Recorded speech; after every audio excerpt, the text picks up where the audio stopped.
Welcome to Hollywood's Hidden Treasures. I'm Donelle Dadigan. Thank you all for joining us as we celebrate one of the most influential comedy teams in entertainment history. The Marx Brothers were known for their zany humor, quick-witted dialogue, and physical comedy. They left an indelible mark since they first captivated audiences, I think it was in 1907, on the vaudeville circuit, where they honed their timing and chemistry.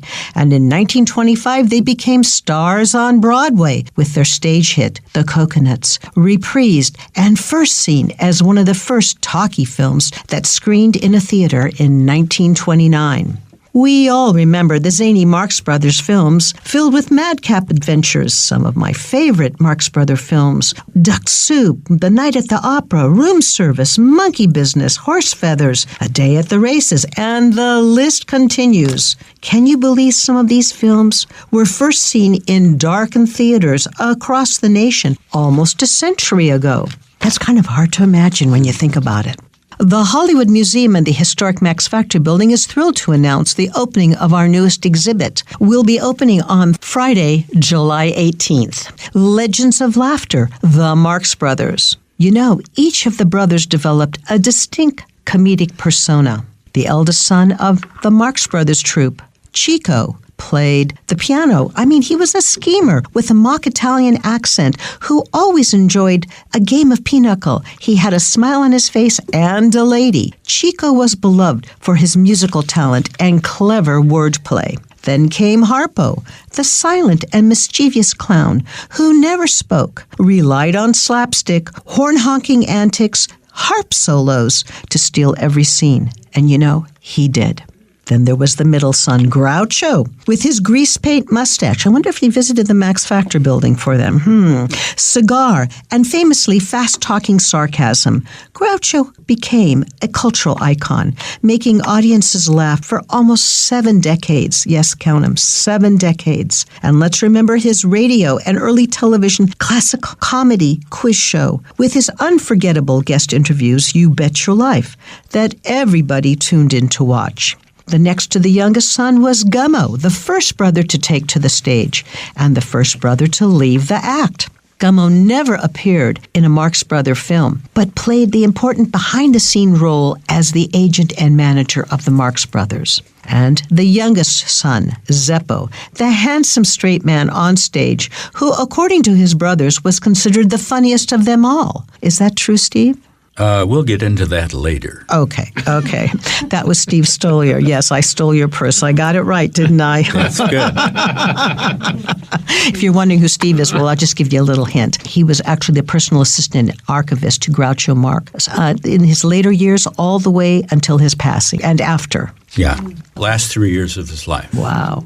Well, let's get back to Zeppo. And I wanted to say that, Zeppo then opened a theatrical agency on Sunset Boulevard with his brother Gummo, and they represented numerous screenwriters and actors, including their brothers, helping the Marx Brothers secure their major film deals. And did you know both Gummo and Zeppo, in addition to being very successful talent agents, were successful inventors, each holding U.S. patents? It's just amazing when you think about it. So the Marx Brothers, their career flourished in the 1930s, and their movies often packed with fast-paced dialogue, absurd situations, and social commentary and harp playing. They broke traditional comedy molds and influenced generations of performers and comedians. The Marx Brothers, together and separately, made guest appearances on television from its earliest days in the late 40s through the 1970s. And many of us remember Groucho Marx as the quintessential host of the award-winning early television's quiz show, You Bet Your Life, that aired on both radio and television for 14 seasons, from 1947 through 1961. The Marx Brothers' fearless humor, irreverence towards authority, and groundbreaking style helped shape the language of modern comedy. Their legacy continues to inspire audiences and comedians alike, cementing their place as entertainment legends. Well, after an introduction like that, I know you're all wanting to know, well, who's joining us this evening? Well, joining us are family members and Hollywood friends of the Marx Brothers, reminiscing and sharing some never-before-heard professional and personal Marx Brothers stories. With us is the granddaughter of Groucho Marx, actress Jade Marx, known for her roles in film and television. Her acting credits include The Ugly Tooth, Rails and Ties, and True Crime, the short film Vampire, and the TV series Gone. In addition to her acting career, she enjoys sharing stories about her fabled family, the Marx Brothers, especially her grandfather, Groucho Marx. And with us is writer-director-actor Steve Stoliar. He has been a professional writer for more than 40 years, providing material for Dick Cavett as well as penning episodes for such series as Murder, She Wrote, Simon & Simon, the new WKRP in Cincinnati, Sliders, and more. Steve is the author of the bittersweet memoir, Raised Eyebrows, My Years Inside Groucho's House. And Steve was a young Groucho Marx fan who was fortunate enough to work for Groucho in his final years as his personal secretary and archivist, right inside Groucho Marx Beverly Hills home. Hi, Jade. Hi, Steve. Hello. Welcome to Hollywood's Hidden Treasures. Hello. Well, before we get started, let me just ask this question. When did you both first know about what and who the Marx Brothers were? Each of you are going to have a completely different answer, I know. And how old were you? Well, Steve? I had an uncle named Joe who was balding, wore glasses, had a mustache, smoked a cigar, and would wiggle his eyebrows. And when I finally discovered Groucho, I wondered why he was doing an impression of my Uncle Joe. I love it. My parents both would quote lines from the films like, "You must have been vaccinated with a phonograph needle," that sort of thing. And so I loved old movies from a really early age, but when I really solidly discovered the wonderfulness of the Marx Brothers was probably late junior high or first year of high school, Wow. and I wondered where they'd been hiding all my life. Oh, I love it. I love it. And Jade, I mean, you are the granddaughter. Did your mother tell you who Grandpa was, or how did this work? It's interesting. I don't have a specific memory of being told. I just remember we weren't allowed to tell who we were when we were really little because my mom trying to kind of get away from Hollywood at the time. And here you are, an actress today. Yeah, no, she says, "No, you're not going back. I'll never visit you." No, I'm just joking. And, it really came to light when I was at a campsite, of all things, and my brother, I guess, decided to tell everybody who we were, and I didn't really realize it, but I just remember that people were, petting me, and I was very young. I was sitting on a picnic table. Yes. For all of our listeners, we're all in the studio. Our jaws are ready to drop at this. Oh, my goodness. And, kind of, poking me, looking at me, "Hi," asking me questions, and I was very confused, and then my mom pulled my arm, and we started to run towards our camper, and she took off, and we got in big trouble. Apparently, my brother he was in big trouble with my mom at that time. That was the only thing that really upset her, is we're not allowed to tell anyone who we were when we were little. So I that love was it. that was my first true understanding of that they were something. They were something. I love it. And joining us throughout the show, sharing personal and professional stories about the Marx Brothers, the grandson of Gummo Marx, daytime Emmy Award-winning actor Gregg Marx, the critically acclaimed actress Jackie Joseph. We knew her for her role as Jackie Parker in the Doris Day Show, but she appeared on You Bet Your Life, of course, with the host Groucho Marx. And the award-winning stage actor, comedian, director, known for his spot-on portrayal of Groucho Marx in his An Evening of Groucho, and author of Groucho, A Life in Review, Frank Ferrante.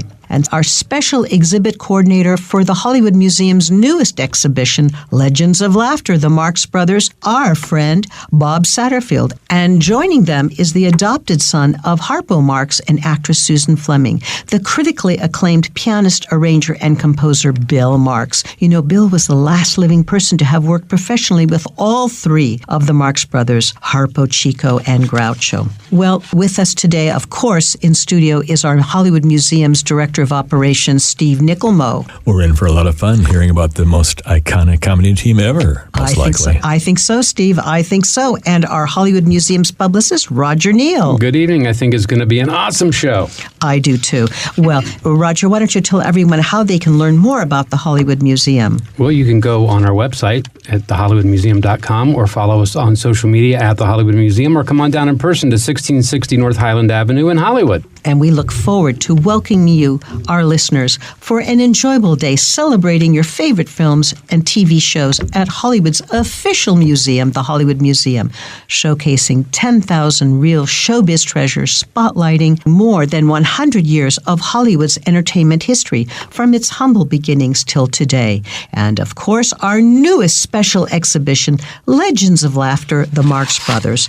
So stay tuned to Hollywood's Hidden Treasures. We've got lots to talk about. I'm Donelle Dadigan, and when we return, we'll hear from Groucho's granddaughter, Jade Marx, and Steve Stoliar. You know, he was the personal assistant and archivist for Groucho Marx. So stay tuned to hear more of Hollywood's Hidden Treasures. Welcome back. You're listening to Hollywood's Hidden Treasures. I'm Donelle Dadigan, and tonight we're celebrating the Marx Brothers. Well, once again, please welcome the granddaughter of Groucho Marx, actress Jade Marx. In addition to her acting career, she always enjoys sharing stories about her fabled family, the Marx Brothers, especially her grandfather, Groucho Marx. And with us is Gregg Marx, the Daytime Emmy Award winner for Outstanding Supporting Actor in a Drama Series for his portrayal of the attorney DA Tom Hughes in As the World Turns, and the grandson of Gummo Marx. Well, hi, Gregg. Hi, Jade. Hello, hello. Howdy. Hey, I'm so happy to have you both here. I can't believe it. And Gregg, I mean, this is just amazing. What was it like for you, I have to ask, when you would be auditioning for a role, when they would find out that you are related to the Marx Brothers? And Jade, it's the same for you, too. My goodness. It was a mixed blessing. It opened doors. It also raised expectations. I literally had a casting director when I was a very, very young actor, and I didn't know much about the whole auditioning process. And I went to, I believe it was at NBC, and whoever's casting director was knew that I was related to the Marx Brothers. And so I walked in the door, introduced myself, and he said, "Okay, so you're a Marx, be funny." well, that could be a curse, you know? Well, he may have high been expectations, kidding, but it threw me for a loop. And wow, because you can't imitate them, or I don't, and I didn't want to, but it was just threw me. I don't think I got that job. I think I was pretty much done with that audition at that point. Well, you got the next job, that's for sure. You're a Daytime Emmy Award winner. Jade, what was it like for you? Similar to Gregg, actually, where you feel like you block your own self because you can't just be natural, and you can't allow that to happen because you're kind of judging yourself or comparing yourself. So tell us, in private, with the family, were your grandfathers like the characters we saw up on the big screen, or were they completely different? Jade? Well, I was really young, so I don't have firsthand. Who told you? From your mom? From my mom. Similar and different. I got stories from both my mom and my grandmother. He was funny always and competitively funny. But outside of that, I think that's the word, competitive. And beyond that, he was like a very wholesome father. My mom and him had a great relationship, and he was really actually a great father to all his kids and cherished that, and very kind of, quote, normal. I mean, he wasn't like eccentric or anything like that. It was just for the films and when the camera was rolling. More so for that. Yeah. And or if he was going to the country club and he was competing with other comedians on who was the funniest one that day. that was something that he did.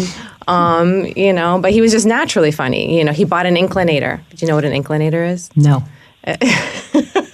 So in the 50s, if you had an inclinator, you made it.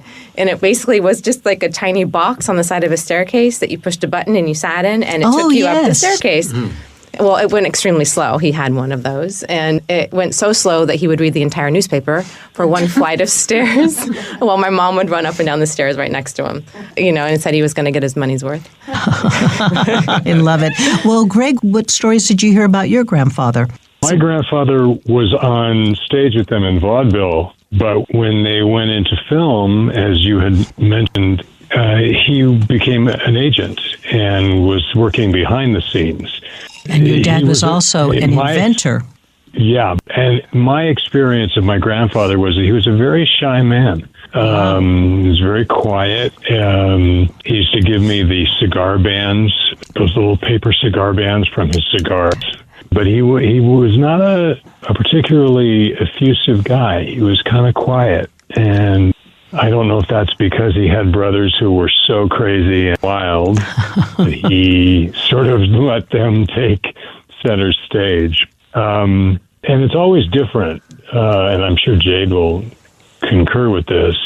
When you know someone as a grandfather, a great uncle, you know them as a human being, and then the world knows them as something else. It's a very strange dichotomy to deal with sometimes. Yes, I mean, I hear you loud and clear. Now, did either of you have a special name for your grandfather?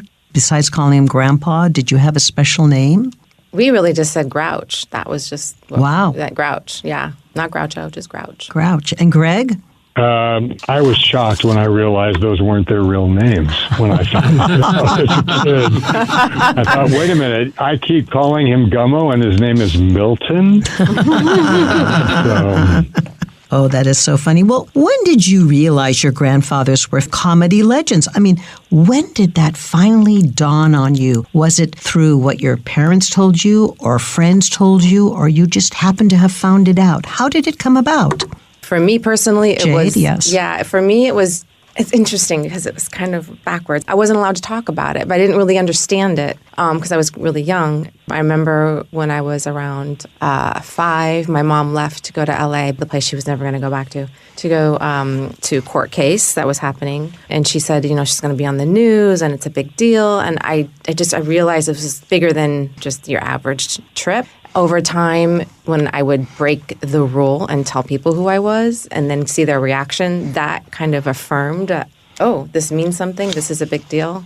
So I don't feel like I really got it until maybe when I'm in my teens more. And Gregg? It dawned on me very early because my dad, Bob, who was Gummo's son, was very, very proud of being of the Marx lineage. And he told me about it very early on, and I didn't have any real sense initially of who they were until I got a chance to see their movies and all of that. But then again, there you are looking at your family up on the silver screen. It was quite a realization, and it's something that I actually struggled with as a young actor because I wanted to make it on my own, and I didn't want the Marx name to be if I was going to be successful, if I was. And luckily I thought better of it and I kept it because it's a good name. I liked it. That's pretty good. It's easy. It's only got 4 letters. Well, I mean, you certainly made it. My goodness, your portrayal of Tom Hughes won you a Daytime Emmy Award. Thank you, and that was a wonderful experience. I worked with amazing actors. Doug Marland was writing As the World Turns at the time. It was an absolute gift. I'm very grateful. You have to ask him who cast him, Gregg. Okay, Gregg. Gregg, who was your casting director? Of World Turns? Oh, who gave you your break in casting? Was it Maxine? Yeah. Oh, well, that's Steve Stoliar. What can I say? Stoliar person. I'm going to just say it every time. But I'm not taking part in this segment, so I didn't just say Maxine. No, wait a second. It wasn't my cousin Maxine, who was Chico's daughter. Right. Yes. Basically, when I moved to New York, very much took me under her wing and sort of introduced me around. Yeah. That's what I meant. But she wasn't casting the show. Oh, okay. I thought she was. See, this is how rumors get started. This is how it starts. See, even within the own family, I'm starting it, Gregg. My fault. So I was like, am I having a senior moment that I'm not remembering? So let me ask both of you, what was your grandfather's favorite movie? What do you think that they liked? I mean, Gregg, I'm hoping it's a Marx Brothers movie that your grandfather liked. Well, I honestly don't know. we never had that conversation. And of course, at some point, you can't ask the questions anymore. I wish I'd known. I wish I did know that. Oh, my goodness. Oh, I do too. Wow. Well, Jade? I don't know what his favorite film of all time was, but I know what his favorite Marx Brothers film was. Which one? A Night at the Opera. A Night at the Opera. Oh, my goodness, that's quite something. You know, we're going to have his tuxedo, his cutaway tails on display at the Hollywood Museum in this exhibit. Oh, my goodness. Fantastic. Greg, before we say goodbye, because this segment is going by way too fast, did your grandfather, Gummo, ever give any grandfatherly advice or any advice that was passed down to you that you can share with us today? Yes. One time when I was down visiting him in Palm Springs, because all the brothers had homes down in the desert. Of course they did. Would be, except in the summer. And one visit when I was down there, my grandfather said, "Do you want to come play golf with me?" And I said, "Sure." And of course, I'd never played golf before. So I was a disaster on the golf course, frankly. And he gave me some very good advice. He said, stick to tennis. Well, with that, Gregg, it has been a pleasure having you here on Hollywood's Hidden Treasures in our final moment together. It's been my pleasure. Tell us, how can our listeners and your fans follow you? You got a website or Facebook? I do have a website, greggmarx.com. I am occasionally on social media. I have a love-hate relationship with it. But I moved out to the desert about 4 years ago, and I'm singing a lot out here. So I'm doing a lot of shows. And that is something that people can check out. And I put that on Facebook. Fabulous, fabulous. Well, thank you for joining us, Gregg, on Hollywood's Hidden Treasures. It's been a real pleasure. Thank you. My pleasure. Stay tuned to hear more of Hollywood's Hidden Treasures. When we return, we'll be hearing from the young Groucho Marx fan, Steve Stoliar, who was fortunate enough to work with Groucho during his final years as his personal secretary and archivist right inside Groucho Marx's Beverly Hills home. Can you believe it? Wow, I can hardly wait to hear Steve tell us all about how he first met Groucho Marx. I'm Donelle Dadigan, and stay tuned to Hollywood's Hidden Treasures. Welcome back. You're listening to Hollywood's Hidden Treasures. I'm Donelle Dadigan, and tonight we celebrate the American comedy legends, the Marx Brothers. And joining us, writer, producer, actor Steve Stoliar. And I have to say, you've been a professional writer for more than 40 years. This is just amazing. And you are a big Groucho Marx fan who worked with Groucho in his final years as his personal secretary and archivist right inside Groucho Marx's home in Beverly Hills. Wow. Steve, I got to say, that's pretty amazing. It is, and my arm would get purple from pinching myself to see if it was really happening. Because all I ever wanted to do, if I could, was to meet him and just thank him for all the laughs, and then I could die a happy kid. But instead, through a fairly extraordinary set of circumstances, I not only got to meet him, but work in his house and have lunch with him at the table, no matter who was there, and ask him all the things I'd wondered about in comfortable circumstances. Got to know Zeppo, met Gummo a couple of times. Wow. And I tell people that it was a literal dream come true because I used to dream about meeting Groucho. That's how obsessive I was. Well, I got to ask, so give me the what, when, where, how, and why that you first met Groucho Marx, and don't leave anything out. Well, if I don't leave anything out, we'll be here for 6 months or something. But, we got time. We got time. Tell us. Well, finishing up my previous thought, I used to literally dream about meeting Groucho, and it was so vivid that as the dream would start to dissolve and I'd start to wake up, I'd think, no, I could touch it. It was so real. And I think a lot of us have felt that at some point in our lives. We've had a dream as special as so that. And vivid. For you to say that, that's quite amazing. Wow. I remember one dream where I happened to see him on the street, and I walked up to him and I said, "Oh, Mr. Marx, would it be possible? Is there any way?" And he just handed me a cigar, knowing what I was going to ask for. and then I woke up and it all dissolved. There was a movie called Animal Crackers that the Marx Brothers made at Paramount in 1930. In the late 50s, the old Paramount films were sold to MCA Universal. they would then syndicate them on TV, and it would say, MCA TV release. And I would want to run up to the TV and add an N to MCA TV. Animal Crackers was not amongst them because there was a legal snag where the copyright had basically, through an oversight, expired, and the rights had reverted back to the authors and composers of the Broadway show. Yes. George Kaufman, Maury Riskind, Harry Ruby, Burt Kalmar.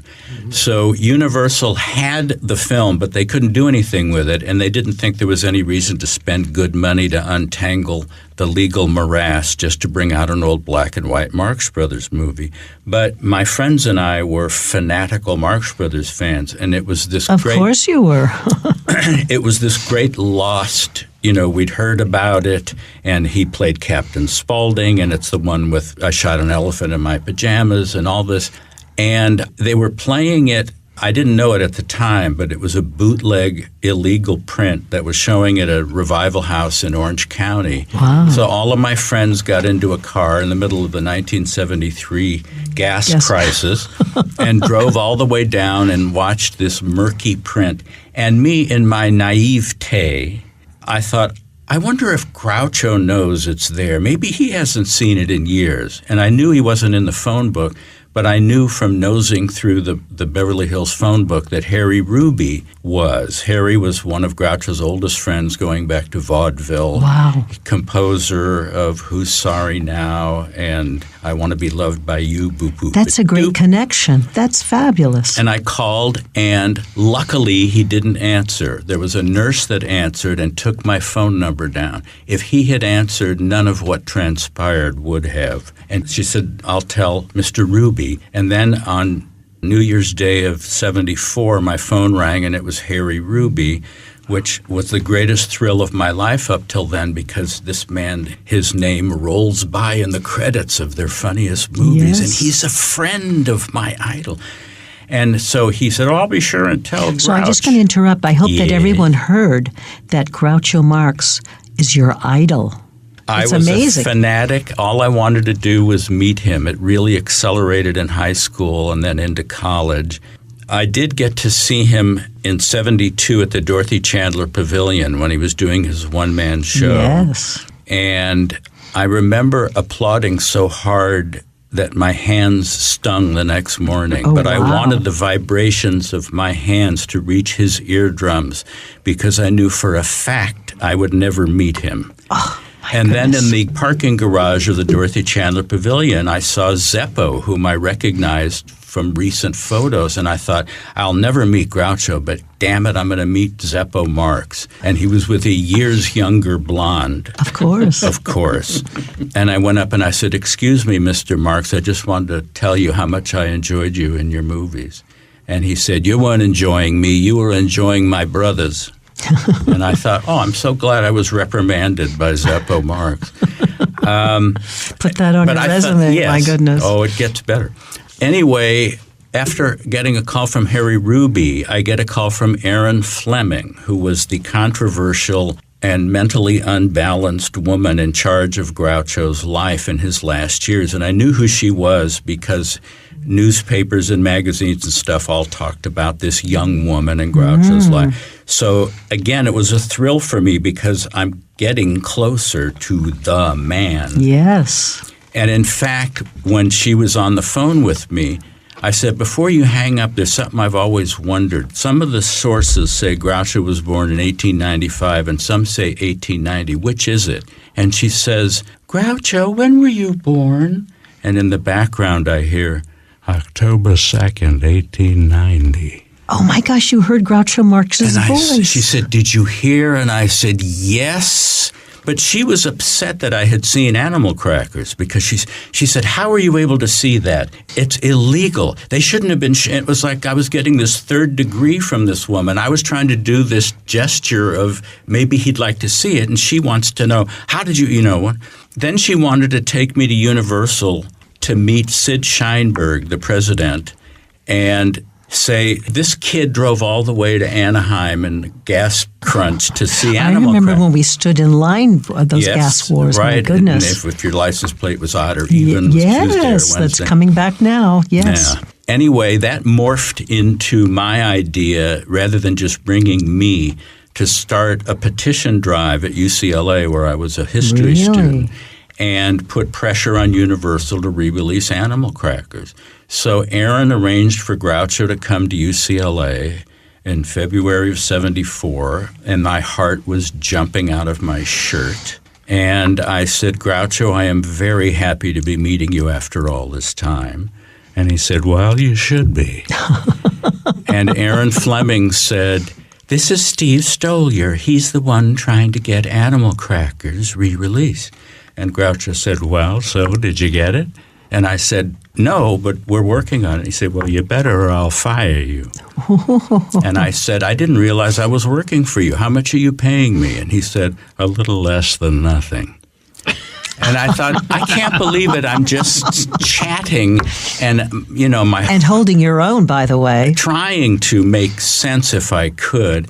And it was wonderful because, he had had strokes and time had slowed him down. It was really rough at the Dorothy Chandler because the press had kept a secret what toll that time had taken on him. But it was still thrilling seeing him then. But then what I found out was when he wasn't standing in front of 10,000 people with a spotlight on him, there was a lot left of Groucho Marx. I remember one reporter said, what is the purpose of your appearance here today? And he said, I expect to get lunch. And she said, no, but I mean, besides that. And he said, I may get dinner. And then someone said, what do you think of all the adulation of the younger generation for the Marx Brothers? And he said, well, I'm flattered. Last Halloween, 3 kids came to the door dressed as Harpo, Chico, and Groucho. I said, what'd you give them? He said, I sent for the police. So it was the thrill of my life, and Universal, embarrassed by harsh spotlight on them that they were these lunkheads that didn't realize that bringing out an unseen Marx Brothers movie. So they struck 2 prints, one for New York and one for Westwood. And basically it was, we're going to show them there. We don't want to hear about it. Leave us alone. And it ended up breaking the house record at the UA Westwood that had been set by the French Connection several years ago. That was a big theater. Do you remember? It was very large. Yes. Wow. It was very gratifying as it continued to play there. When I would walk past it and there'd be a long line of kids in blue jeans and T-shirts waiting. You must to have plunk felt down. great. It was great. Then I had a couple summer jobs fall through that summer, luckily. And I thought, I have nothing to lose. So I called Aaron Fleming and I said, is there anything at all that you think I could She said, well, actually, I had been Groucho's secretary. But because of all the renewed interest in the Marx Brothers, I don't have time for that. And I'm his manager now. We need someone who really knows their Marx Brothers to organize all of his. And I'm thinking, please, don't wake up from this one. And almost like in a Tex Avery cartoon, she's still talking on the phone while I'm at his door ringing the bell. It's like I could make my own hours. I got paid money to do this. And I walked through the door, and it was like Dorothy opening the door into the Technicolor world of Oz. And there was my hero. And I was able to have lunch with him and whoever else showed up. So whether it was George Burns or Jack Lemmon or Steve Allen, or sometimes it was just the two of us. And I came to appreciate him on 3 separate levels because we'll talk about that when we return. It's time to take a quick break. And when we return, we'll hear more from Steve Stoliar, the personal secretary and archivist of Groucho Marx. I'm Donelle Dadigan. Stay tuned to hear more of Hollywood's Hidden Treasures. We've got lots to talk about. Welcome back. You're listening to Hollywood's Hidden Treasures. I'm Donelle Dadigan, and tonight we're celebrating one of the most influential comedy teams in entertainment history, the Marx Brothers, known for their zany humor and quick-witted dialogue. And joining us once again is the critically acclaimed writer, producer, actor Steve Stoliar. You know, he worked with Groucho Marx during his final years as his personal secretary and archivist, and so much more. Well, Steve, can you name that tune? Così, cosa, da da da da da da da da. Bravo, bravo. Well, you know, we just started to talk about appreciating Groucho Marx. you've said that you've appreciated him on, was it three levels? On three different levels, yeah. Tell us. Well, on the one hand, he was sitting at the lunch table was Groucho Marx, the man who swirled around Margaret Dumont and Thelma Todd and did the quiz show and all that. Second was someone who personally knew all these mythic figures. He knew W.C. Fields. He knew George Gershwin. He knew James Thurber, Irving Berlin. You know, to me, they're black and white, two-dimensional What people. big names of the era. Yes. Wow. And then the third level was, this was a man from 1890, and I was a history fanatic. I mean, he was literally a Victorian in the sense that even though he was born in New York, Victoria still had 11 years when he was born. She was still Queen of England. I said once, how far back do you remember? And he said, I guess the Spanish-American War, which was 1898. So his first-hand memories went from before the Wright brothers to after the moon landing, which blew my Duramater. To be sitting with this guy that all these questions. I mean, he talked about when they were in vaudeville and they performed on the night that President Harding died. And they were playing in a theater that had an aluminum roof, and it was raining. And he said, there were no laughs at all in the theater that night. All you could hear was the raindrops on the roof, the aluminum roof. And it was like he brought this one historical moment to life, telling me about it. He was old enough to have sung at a benefit at the New York Metropolitan Opera when he was like 16, and the money was going to go to benefit the victims of the 1906 San Francisco earthquake. I mean, it was just such a rich experience for me. And I was so glad that I was so into him and his circle, because you must have encountered that situation where you meet someone when you're young, and then when you're older you go, oh, is that who that was? I wish I had known. You know, I had that happen to me years ago. We talked about the fact that my godfather was Jose Iturbi, world-famous concert pianist and conductor and star of MGM musicals, who has his star on the Hollywood Walk of Fame for being the first musician to sell 1 million copies of a record. I mean, you would have thought it was maybe the Beatles or Elvis Presley, but it was Jose Iturbi. Bing Crosby. Yeah, someone, but Jose Iturbi playing Chopin's Military Polonaise. So when I was an undergraduate at UCLA, and I know you can relate to this, years ago I thought I'd take an easy elective. And that easy elective was, old Hollywood movies. And I thought, good, I can sit in this classroom, 2 hours are gone. This is going to be an easy A. And all of a sudden, it wasn't so easy. But more importantly, all these names of friends of my godfather were appearing on the screen. It was so amazing, directed by Jean Negulesco, or this one or that one. And it was extraordinary. I realized, so that's who these people were. When it finally dawned on me when I was, in my late teens as an undergrad. It happens. Yeah. But for me, the people that I was meeting, not just the famous in front of the camera, but, the Jack Lemmon and George Burns and Bob Hope and Mae West and, unknown people like that. But all the people whose names wrote, Nat Perrin and Irving Brecker and Maury Riskin, and then the staff of You Bet Your Life got to know George Fenneman, the announcer on You Bet Your Life, and the writers. And there were writers on You Bet Your Life. And I remember Bernie Smith, who was the head writer, said when the show was canceled, we went out to get work. And they say, well, what have you done? I was the head writer on You Bet Your Life. Oh, what are you talking about? Didn't he just sit there and make all that stuff?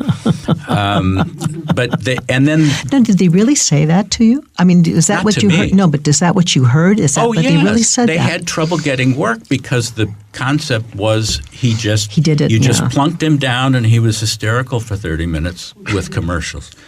And it was gratifying for his peers to see this young whippersnapper who actually knew who they were.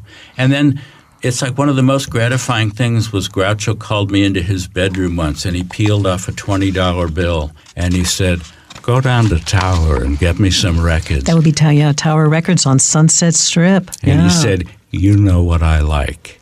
And I thought, wow, he knows that I know.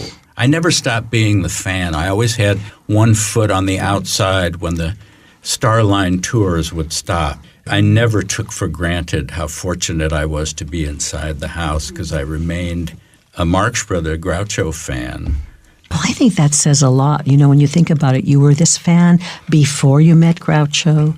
You continued to be a fan when you met Groucho. And through the years that you worked with Groucho, you became even more of a fan and a protector. It's quite something. Yeah, I guess I am one of the keepers of the flame. I type myself hoarse trying to set the record straight on misconceptions, Well, I think there's a joke in there somewhere. Yes. I have a letter from Steve Allen that ends with, "I hope this sets the record straight," which is more than my Pioneer turntable can do. Oh, my was goodness. Wonderful. Well, let me ask this question. You know, in your book, Raised Eyebrows, My Years Inside Groucho's House, I learned you regarded Groucho as your hero. Now, we've talked about that. But tell us, what did your meeting Groucho Marx mean to you, and how did it change your life? Well, when I met Groucho, I was a history major at UCLA, and I wasn't really sure what to do with that, but I'd had a lifelong fascination with archaeology and paleontology and European history, and I wasn't really sure what I would do with a degree in that. I'd also had a passion for old movies and old comedy and all that, but didn't take seriously that anything could be done with it. But the magnet that pulled me into Groucho's circle, the time I got to spend with his friends, I felt so at home. And so, cornering S.J. Perelman at Groucho's house and talking with him for like 15 minutes, and people in the other room are going, "Where's Sid? Is Sid okay? Is he feeling okay?"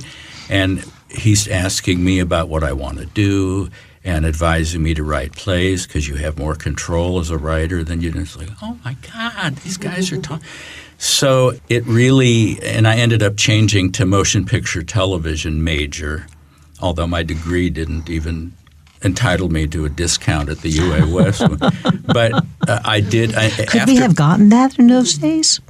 Do you think? I don't know. Wow, I love that. Let's go back in time. Yeah, I wish we could. Oh, I wish we could. People would be lining up to do that with us. But after Groucho died, I got to work at Universal in the steno pool, typing scripts every day from 11 to 8, Rockford Files, Kojak, Columbo. But working with Groucho so informed the rest of my life. And I finally got around to writing the book because people would tell me, they would take me out to lunch and ask me specifics. And big surprise, I tended to have an anecdote for whatever person they asked about or whatever aspect of Groucho's.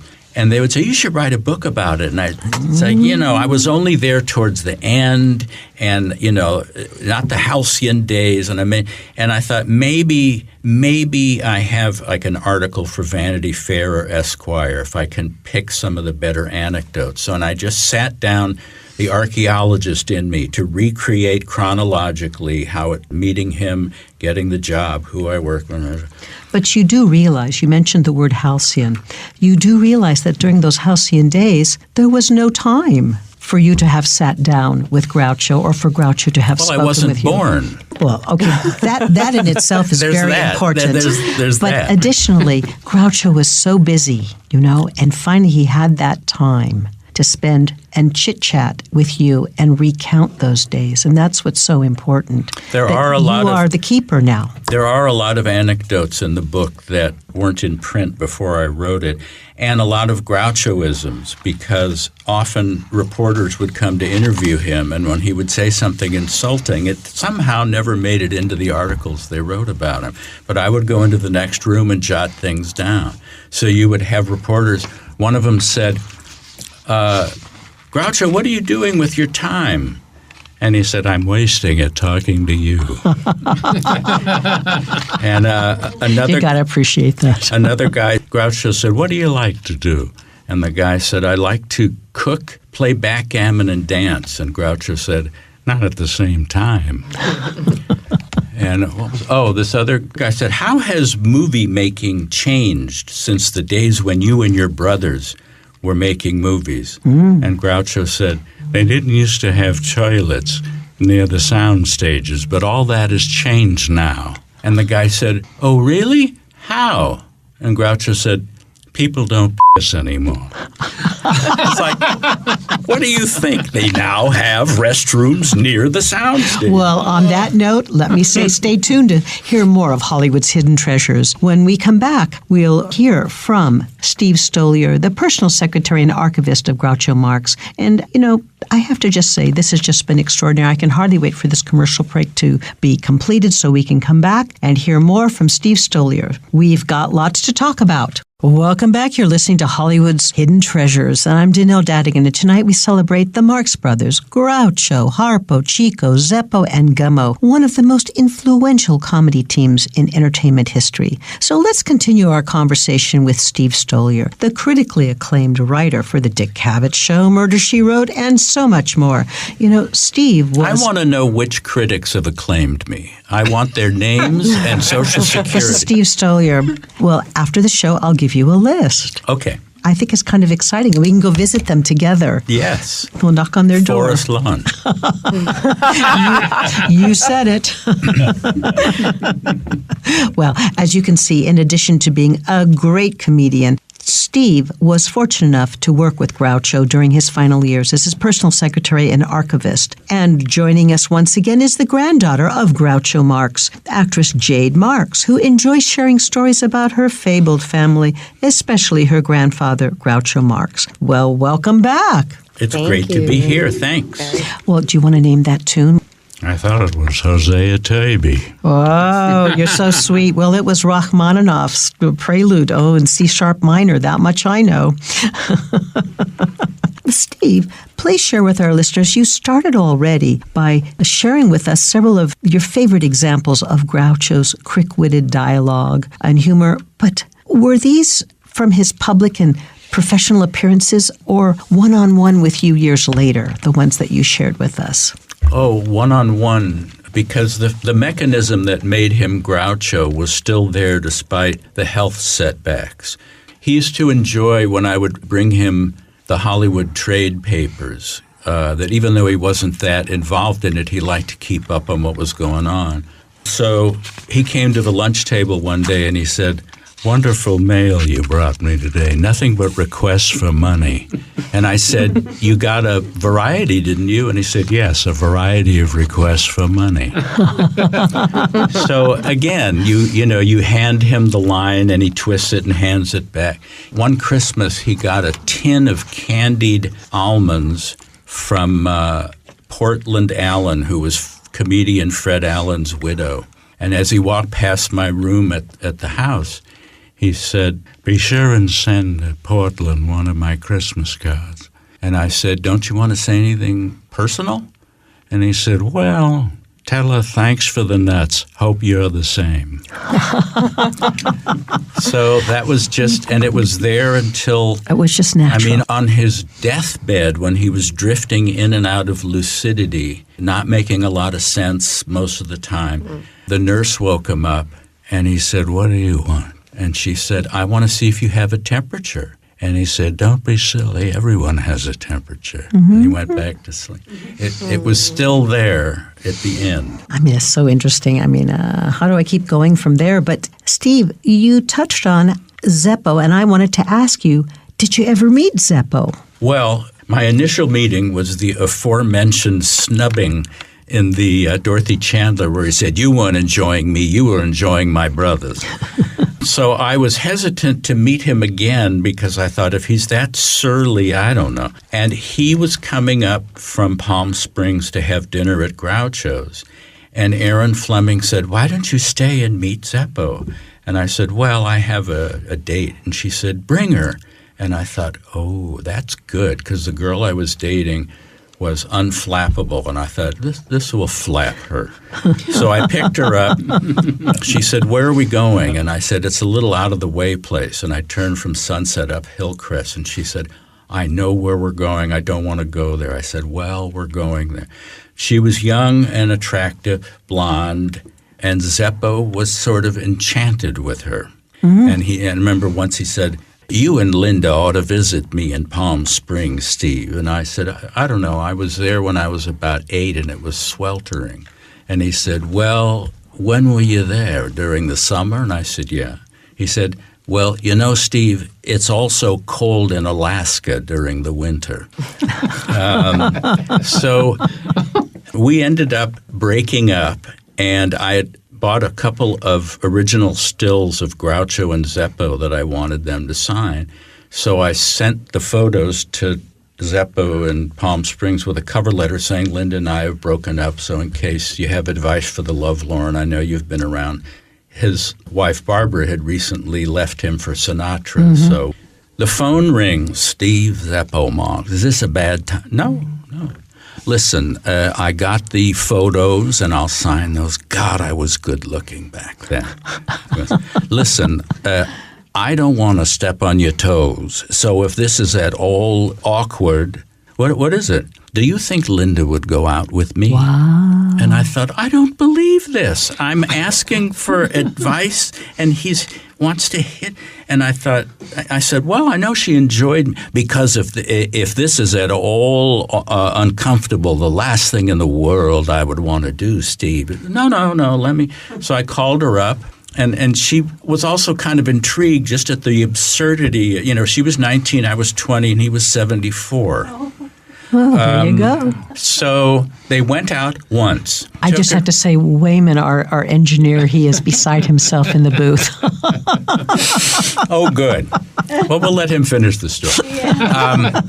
So Zeppo took her to dinner in San Diego and then to attend a Hialeah game in Tijuana. So I guess that was his standard first date, was dinner. And he said, Steve, I want you to know I didn't even kiss her goodnight. She was very nice, but all she did was talk about herself. And then I saw her on campus, and she said, Zeppo was very nice, but all he did was talk about himself. Oh, and I wow. thought, and then whenever I'd be at a party at Groucho's, when Zeppo would be there, he would make a point of pulling someone over and saying, this is Steve. He's a nice fella. He and I dated the same girl, but he got further with her than I did.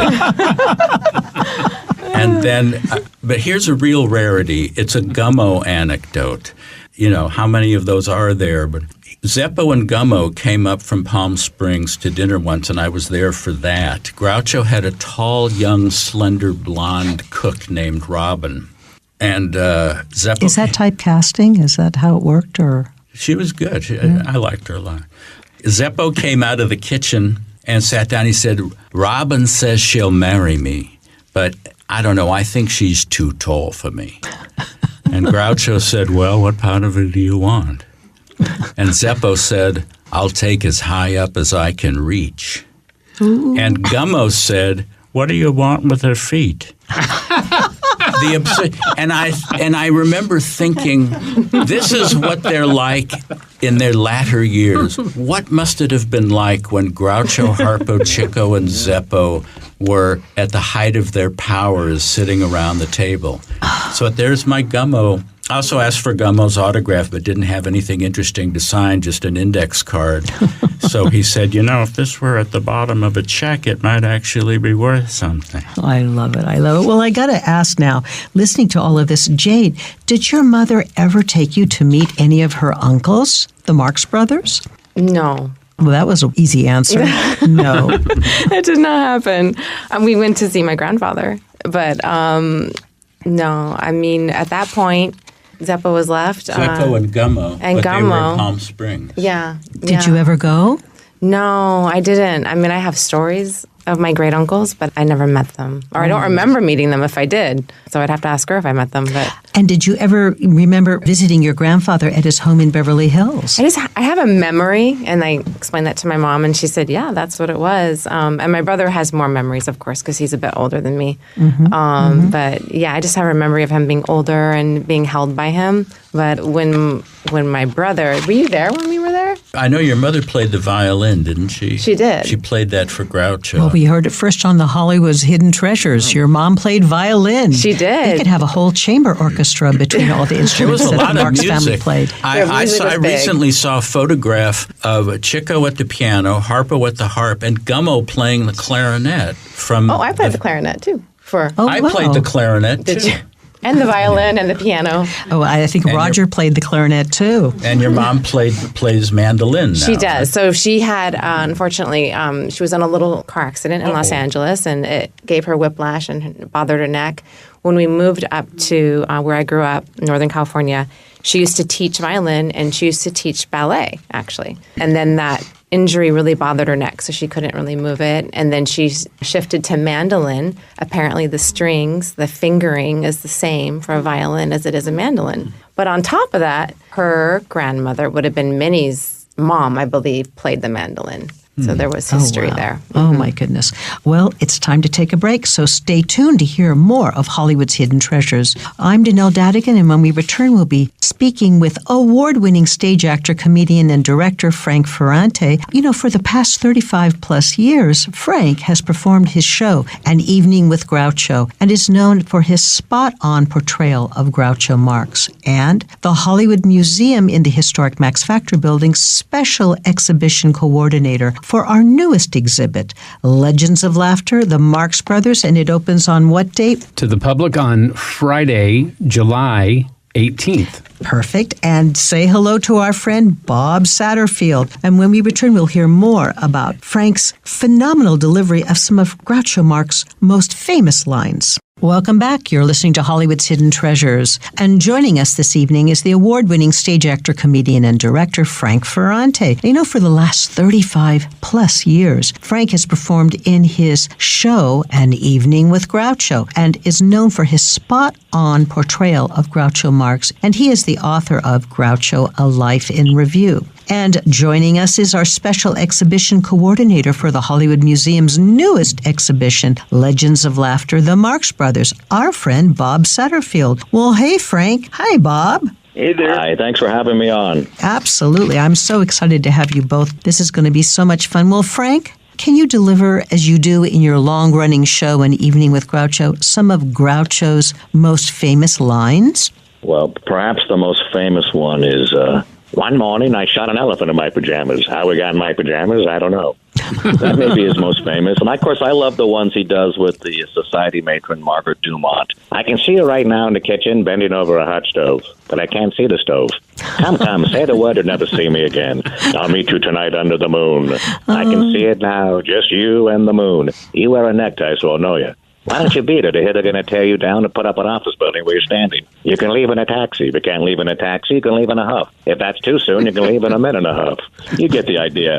So that's kind of the filmish Groucho. Then I do Groucho when he was older. The show that's on PBS right now that I did is An Evening with Groucho, as you mentioned. It was not. I didn't write Groucho Life in Review, but Arthur Marx wrote Groucho Life in the Review, in which I played Groucho from age 15 to 85, Arthur Marx being Groucho's son. So I played Groucho during the You Bet Your Life years as well, which is, welcome to You Bet Your Life. Say the secret word and divide an extra $100. It's a common word, something you see every day. And then I played Groucho all the way up to his passing in Arthur Marx's show, Groucho, which is, first I would like to take a bow for Harpo and Chico. The show I do has music and one-liners and anecdotes and you name it, and a lot of improv. From 15 to 85? My goodness. That's right. Goodness. Oh, my goodness. Well, Frank, what was it about the Marx Brothers that attracted you to their humor and careers?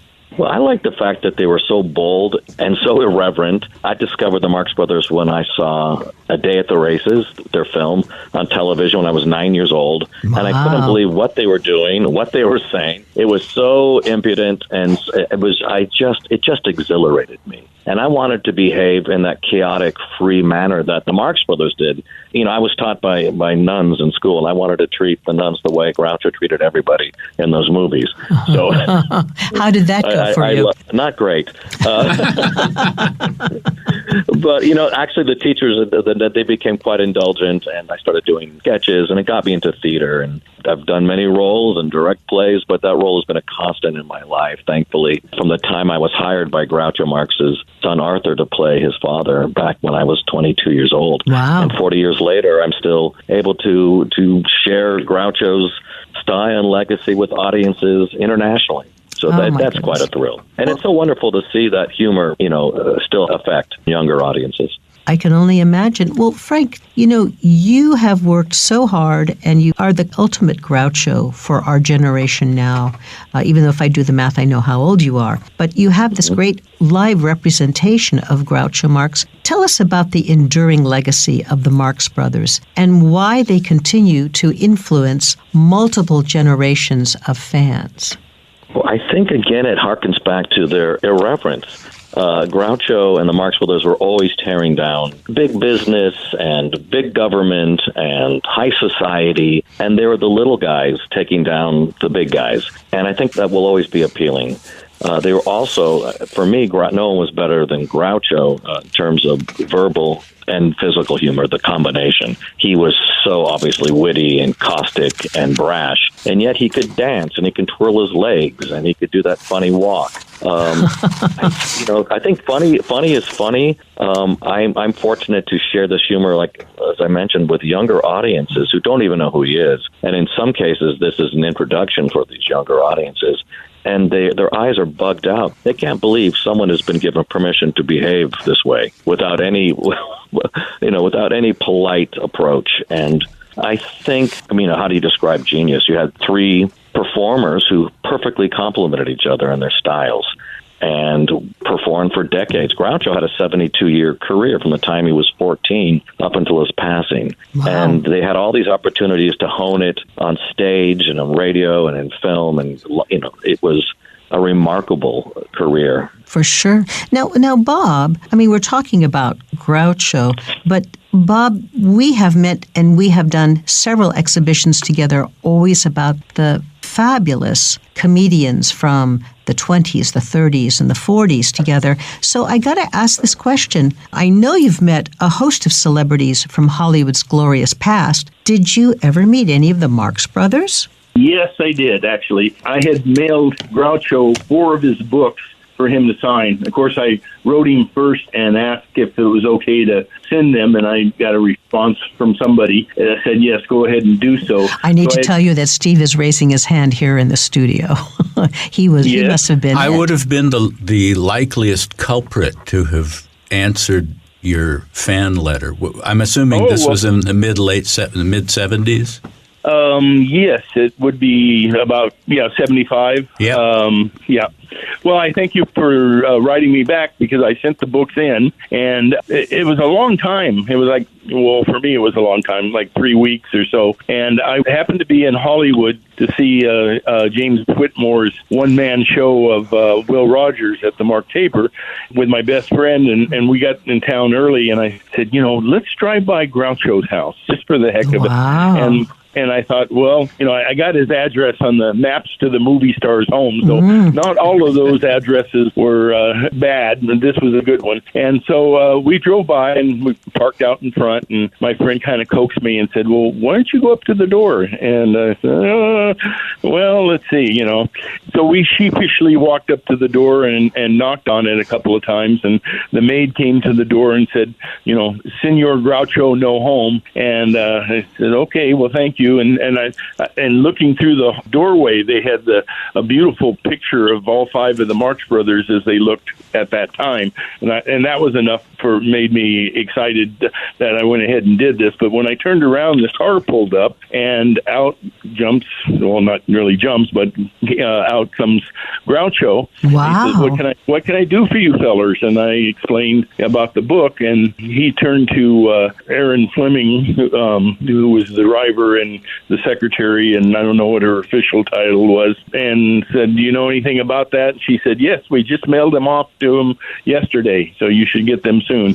And I said, oh, well, thank you very much. And, I shook their hand and thanks Groucho. And I got to the car, and I go, I looked in the car, and here's my little 126 camera with the magic cube still on top. And I didn't think to take it with me to get a picture with him, But Bob, you've got photographs with so many of those celebrities, from Hollywood's glorious past. Wow. Yeah, I've been very blessed, but he's one of my regrets. So the next day, the books were all there, and they came first class, which they could have come some, media rate and a lot cheaper, but they came first class, and he signed all of them. And one of them was the first edition of Bed, which he wrote in 1929 with the cover and everything. So on the title page, it just says Beds, and he wrote up there, "To Robert, how are you in?" and a question mark after Beds, Groucho.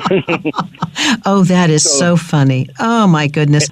Frank, tell us, did you ever meet the Marx Brothers? No, I did meet Groucho. I saw Groucho in person when I was 13 years old, and my father took me to see Groucho Marx at the now defunct Ambassador Hotel, and it was a thrill. My father took the day off of work. We drove to see Groucho, who was promoting a book called The Groucho File. Groucho showed up 3 hours late, and when he finally shows up, there he is, shuffling, glassy-eyed, in his trademark beret. Could barely move, but it was quite jarring to see my hero in this condition. And he shuffles to the podium, and there's 1,000 of us, mostly young people like myself and college age, and we're holding our breath, and we don't know what's going to happen with Groucho until someone asks Groucho the question, "Groucho, are you making any new Marx Brothers movies?" And there's a long pause, and he finally says, "No, I'm answering stupid questions." And the audience went crazy. And a woman asked, "Groucho, what do you dream about?" And he looked at her and said, "Not you." So the body was shot, but the mind was still there. And it was literally 10 years from that week that I opened in New York playing Groucho at age 85. I was 23 in New York when I did that. So I loved Groucho. I called Zeppo. Zeppo and Gummo were in the phone book in Palm Springs. And I called Zeppo up when I was 14 years old, and I said, "Hello, is Zeppo there?" And he goes, "Hold on just a minute." He leaves, comes back on. "No, he's not here right now." Click. I'm sure he was used to kids like Marx Brothers fans like myself badgering him. I got to have that wonderful one experience, which I was able to share with audiences later, thankfully. I would say, and you continue to do so today. It's a joy. Yes, and it has been a pleasure having you, Frank, on Hollywood's Hidden Treasures, and our time has gone by just too quick. Can you tell our listeners how they can follow you on social media? Thanks for that. Sure. They can go on Facebook. It's under An Evening with Groucho, and the Frank Ferrante on Instagram, and Frank Ferrante's Groucho on Instagram. But there's a great website called eveningwithgroucho.com, and there's all my appearances, a lot of great material on Groucho. But for the true Groucho fan, GrouchoMarx.com is what people will love. It's got wonderful clips and information on Groucho's life.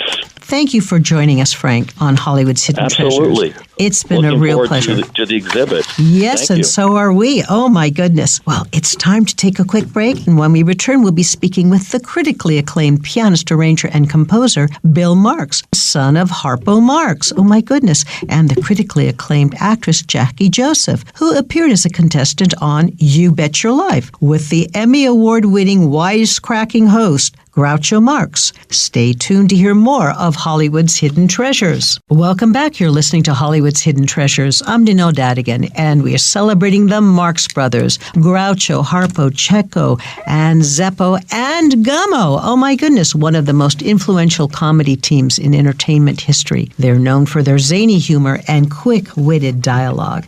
And welcome back, Steve Stoliar, the young Groucho Marx fan who was fortunate enough to work for Groucho during his final years as his personal secretary and archivist. And joining us are the adopted son of Harpo Marx and actress Susan Fleming, the critically acclaimed pianist, arranger, and composer Bill Marx. Bill is the last living person to have worked professionally with all three Marx brothers, Harpo, Chico, and Groucho. Hey, Bill, how are ya? I'm still here after that long introduction. Well, I could have shortened it, but I wanted to say it all. And joining us is the critically acclaimed actress Jackie Joseph. She's best known for her role as Jackie Parker on The Doris Day Show and in the cult film Little Shop of Horrors. I know you remember her. And do you know that she was a budding actress when she appeared as a contestant on several Groucho Marx TV quiz shows, including You Bet Your Life. Hi, Jackie.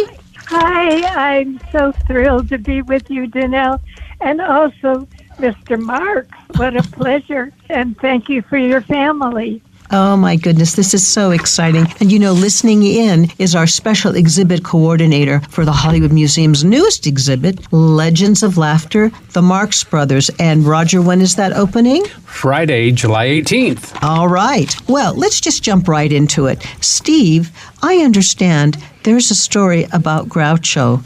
He wasn't so excited about being offered a TV show, a hosting gig for You Bet Your Life. How did that happen? How did You Bet Your Life happen? Yeah, because I understand you wasn't really excited about wanting to be on TV. Well, and yet he ended up telling me that was the best part of his career because he made the most money and had to do the least. Well, and I do believe that. So I'm just going to say, because Jade is sitting here in our studio together. So, Jade, I know that your mother told you. What did she tell you about that? Actually, my grandmother told me, because at that point, really, he was having a lull in his career. And she said, what's this box? No one's going to watch anything, in the living room. And she said, well, I don't see anyone else knocking on your door. Well, it's so interesting you say that because so many of the stars in the 30s and 40s, by the time television came about, their careers were starting to wane. And many of them thought that TV was just going to be a passing fancy. Yeah. Mm-hmm. Well, people tuned in like clockwork to watch You Bet Your Life, and Groucho won an Emmy Award. It was like the actual gameplay on each episode of You Bet Your Life was generally secondary to Groucho's comedic interplay with contestants, and often with his sidekick, George Fenneman. I mean, he made it look so easy and so natural, but there's a lot of work that went into it. His nickname for George was Phenament, after the popular laxative. Steve, leave it to you. No. Well, speaking about Groucho's You Bet Your Life, early television and Groucho's comedic turns, Jackie Joseph, how many times were you actually on Groucho Marx's TV quiz shows? Well, I was on You Bet Your Life. It was like one of the biggest deals. And it happened to be when I was doing the Billy Barnes Review for about a year. And then we were going to New York. That was a very successful local cabaret show. And I got an opportunity to do the Groucho show. I went on the show. First of all, I have to say, he was so kind to me. And I think I amused him in an innocent way.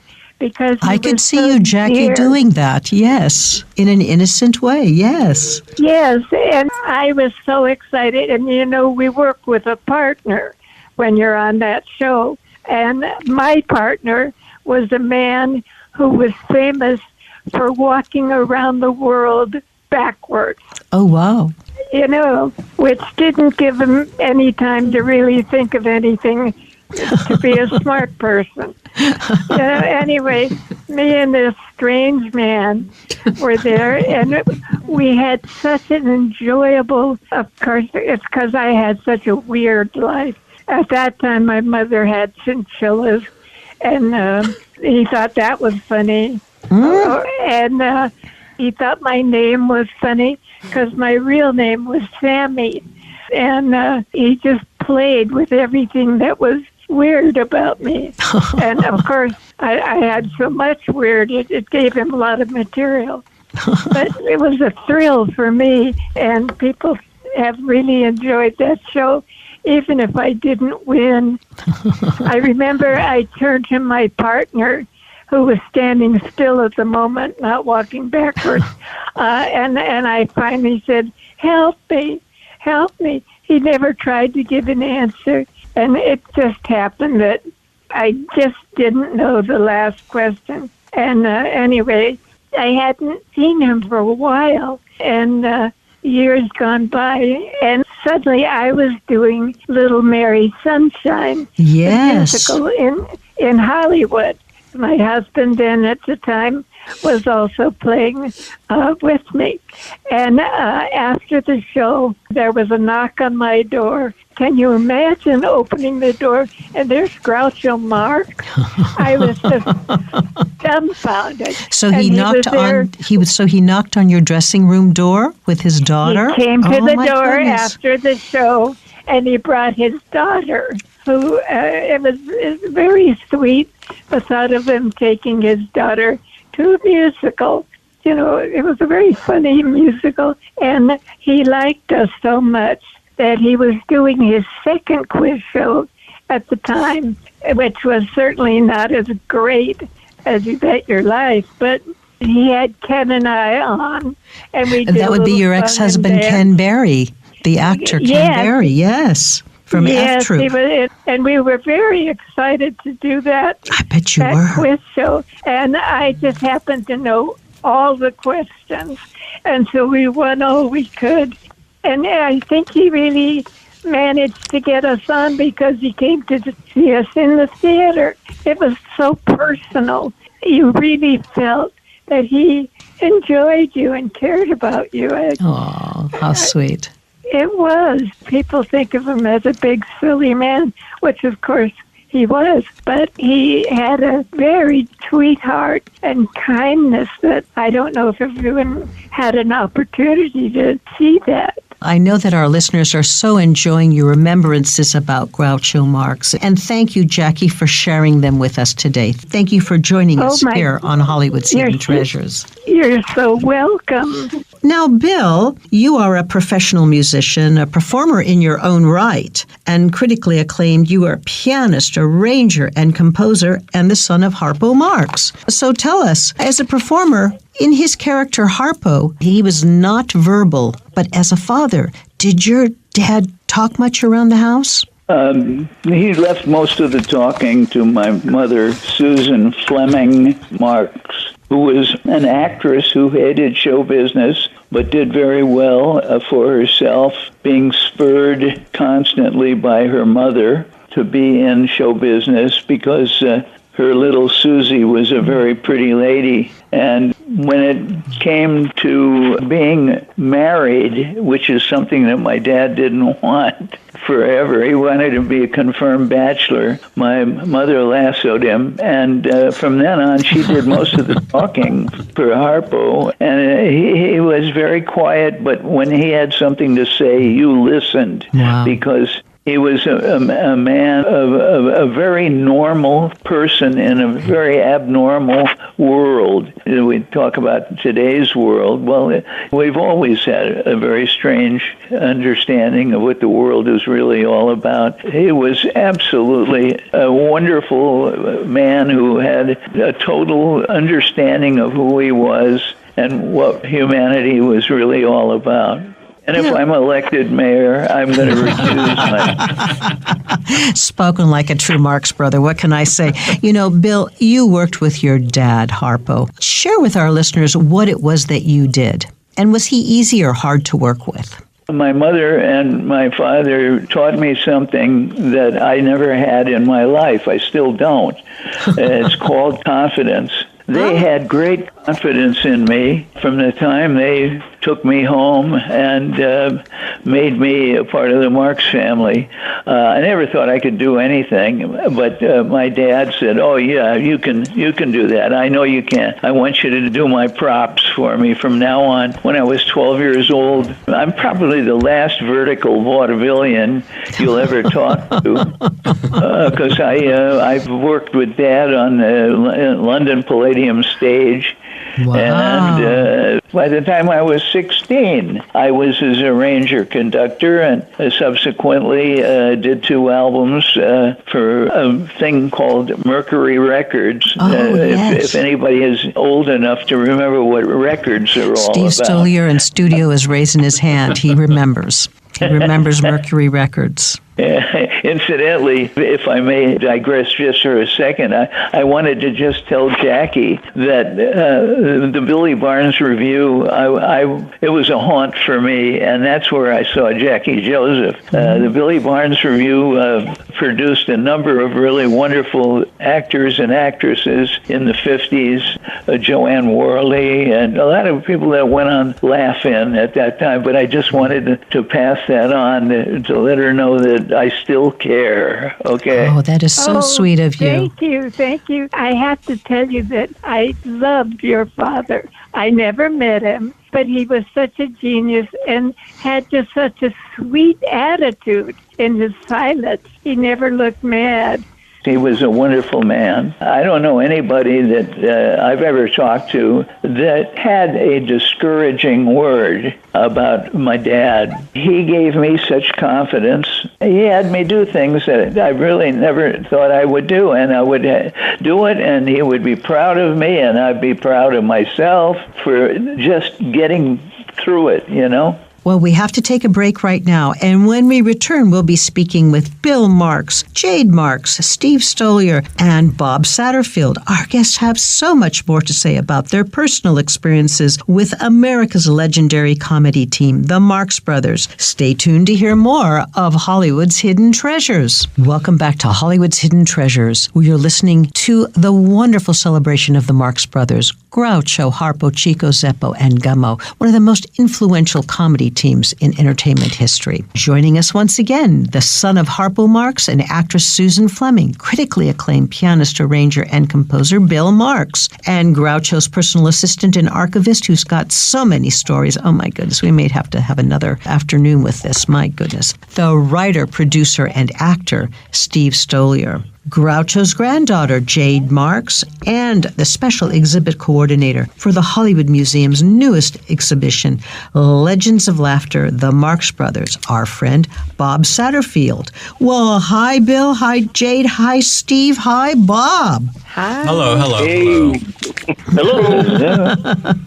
So, Bill, in our new exhibit, Legends of Laughter's the Hollywood Museum has a wonderful tribute to your father, Harpo Marx, and we actually have several of his oil paintings on display. So, Bill, tell us, when did your father start to paint, and how did this come about? My dad was a voracious pursuer of the so-called creative arts. There was a time when he had a heart attack, and the doctor said, you better hold off performing for a little while. So he decided he would paint, and he did. He became a very, very prolific painter. He loved painting. He loved doing woodwork. He did all kinds of stuff to keep himself active between the times that he could go out and perform once again. That's basically the way it was. It got a little bit more intricate as time went on, but there wasn't anything that he wasn't curious about. That's so interesting because looking at the artwork that is on display at the Hollywood Museum, it's as though your father's paintings resembled the style of Pablo Picasso. It's amazing. Yeah, well, he was fascinated by the whole concept of putting paint on canvas. He was very close with Red Skelton. They lived right around the corner from each other. Another great painter in his retirement. Oh, my goodness. And as you know, Skelton is known for his clowns. Yes. And Dad decided he wanted to paint a clown. And he decided he wanted to paint himself. But he was having a lot of trouble, and he went to a fella down here at one of the colleges that taught art and said, look, you're an actor. What do? You go and you sit down and you look at yourself in the mirror, draw yourself, and then put the makeup on, just like you would normally do as an actor. And that would give you depth, which is the thing that I think you're looking for in learning how to paint properly. That was probably the one lesson that he ever took in painting, and it really exemplifies the ability to understand what depth is in a painting, and he was just so tickled about that. Wow. Well, thank you for sharing that. Now, Bob, as our exhibition organizer for our newest exhibition, Legends of Laughter, the Marx Brothers, what do you hope museum patrons will enjoy from the experience of this exhibit? Well, with all the help that we got from people like Bill and Frank and Robert, we got some amazing things that really show all aspects of their not only career but their personal life, like the paintings and so forth. And I hope that people will bring their children and grandchildren and walk them through this and explain who the Marx Brothers are, and hopefully they'll open the door to new people enjoying them. Like for myself, it was the I Love Lucy show that opened the door for me. And I was only like 10 years old, and I said, I immediately fell in love with Harpo. And then when Fred and Ricky walked in as Groucho and Chico, I asked my mom, who are those guys? And she explained, and next thing I know, I'm looking through the TV guide every week and circling Marx Brothers films that usually came in at 2 or 5 in the morning on KTTV or, Channel 5 or one of those. Yeah, and KTLA. Yeah, and it created a whole new world for me, finding something that simple, just that one episode of I Love Lucy, and hopefully there'll be something in the exhibits that will spark an interest for them to, expand and look at the Marx Brothers in a different way as well. Absolutely. Well, we have the signature coat of Harpo that he wore when he played the harp, so we're really thrilled about it. And Bob, in front of all of our listeners, thank you so much for helping to arrange this. We have had such fun organizing this, and I look forward to seeing you very, very soon. Now, we have one last question this evening. So, Bill, Steve, Jade, Bob, are you ready? In 10 words or less, tell us, what advice would you give our listeners on how to lead a successful and fulfilling life while doing what you love to do? Never take anyone's advice. Never take anyone's advice. Well, you heard it from Steve Stoliar, the master wordsmith. Okay, Jade. Ooh, on the spot. To be honest and work from a place of love. I like that. Well, Bill? Well, following up on advice, I don't believe in advice, but I do recommend listening to suggestions. And I think they're very important because they open up your mind to a lot of stuff. And I want to thank you very much for doing all of this for people in the future. It's a wonderful thing you're doing. Thank you. Well, thank you, Bill. Thank you. And Bob. I want to share with our listeners, Bob once upon a time was a school teacher. He had a long career as a school teacher. Okay, Bob. Get out of show business.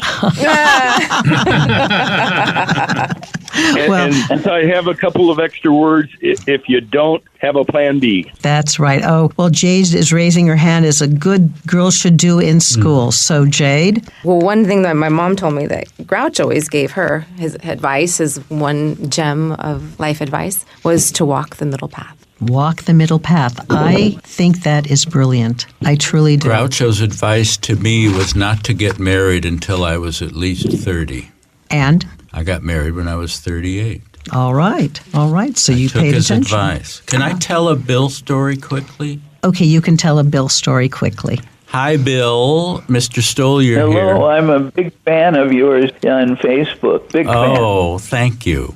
At one of Groucho's birthday parties, I overheard Bill Marx talking to Jack Lemmon, because that was one of my favorite things to do, was to eavesdrop on other people talking. And Bill said to Jack, I've met so many nasty people in this business, but you are a genuinely nice guy. And Jack Lemmon said, well, thanks, but there's really no reason not to be. And at the time, I remembered thinking it was just kind of a obvious thing to say, but as I've gotten older, and I have gotten older, I've realized there is no reason not to be a nice guy. There's people who, they don't trust people until it's earned, and then there's other people who trust them until they're slighted. And I think that there is no reason not to be a nice guy. And the people that I met at Groucho's that had an attitude about stardom or something, those were Aaron Fleming's younger friends who had recently made it. But the ones who were genuinely nice guys were Groucho's circle. And so that really influenced the rest of my life. So I'm glad I overheard you say that, Billy. That is so wonderful, so wonderful. Well, very quickly, do you have a website or social media that our listeners can follow you on? Let's all answer at once. Okay, go for it. .com. Perfect. Well, all right. Okay, Steve? SteveStoliar.com. STOLIAR.com is my website, and people can order copies of Raised Eyebrows and have them signed or inscribed by me. Oh, my goodness. And Jade? I have Instagram, Jade Marx 8. just the number 8. Any And significance? I'm born 8/8. Oh, wow. And 8's my lucky number. And also, I'm working on a couple of projects that I'm producing. So I have started a production company. Fabulous. So Jade Marx Productions. Oh, that's so exciting. By the way, Steve, you've written a screenplay that is currently being developed for film with Jeffrey Rush as Groucho. In fact, yes, it's the film version of Raised Eyebrows. Oh, and, wow. It's taking a while to get it financed. It's not for the squeamish to get an independent film. But Jeffrey said the good thing about all the time it's taking is he'll need less and less makeup to play the old Groucho. And Sienna Miller is going to be playing Aaron Fleming. Bill, do you have any social media? Yes, Bill Marx 0, the numeral 0, Bill Marx 0 at gmail.com. All right. And Bob? Oh, not me. The less people that find me, the better. Oh, I love it. Well, I have to thank you all for joining us this evening. I just love tonight's stories. We enjoyed hearing from our friends, Steve Stoliar, Jackie Joseph, Bill Marx, Jade Marx, Gregg Marx, Frank Ferrante, and Bob Satterfield. Well, in 10 words or less, Steve, what was your favorite story? Well, it's fun. We know the funny side of the brothers, but it was really nice to hear the family side and the stories of what their real characters were like from the daughters and the sons and what have you. It was great. I love it. Well, Roger? Well, I found it fascinating that Groucho did not want to do You Bet Your Life, which became a huge television show. So I thought that was very fascinating. It was fun, I'm telling you. So before we sign off this evening, tell our listeners to visit the Hollywood Museum. Well, come on down in person to 1660 North Highland Avenue in Hollywood, or you can go to the website, hollywoodmuseum.com, or on Instagram at Hollywood Museum. And thank you to our listeners for joining us this evening. The Marx Brothers' legacy continues to inspire audiences and comedians alike, cementing their place as American entertainment legends. Remember, stay safe, stay strong, and stay well. Be sure to tune in next week to discover more of Hollywood's hidden treasures with me, Donelle Dadigan, and some of Hollywood's finest right here on Talk Radio 790 KABC.